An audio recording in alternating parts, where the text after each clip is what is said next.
तुमचो कविता संग्रह ताचें नांव कोहम. तुमकां मेळ्ळ्या ह्या प्रस्नाची जाप?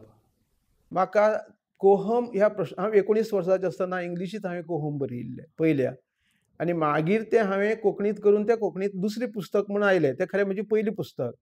हांव प्रश्नाची जाप तेन्ना सावन सोदतां आनी म्हाका प्रश्नाची जाप मेळत आयला. अजुनी हांव त्या प्रश्नाची जाप सोदत आसा. अजुनी पुराय तो प्रोसेस पुराय जावूं ना. जाप मेळत गेल्या. कांदळां ते भुंयपूत आनी आतां नागिणबोल येवपाचे सामके वाटेर आसा. आमी येवकाराक रावल्यात उमळशिकेन.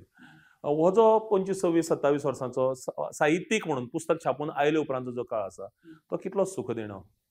सामको सुखदिणो. तो एक वेगळी एक्स्टसी ती म्हाका कळ्ळें न्ही. म्हणटा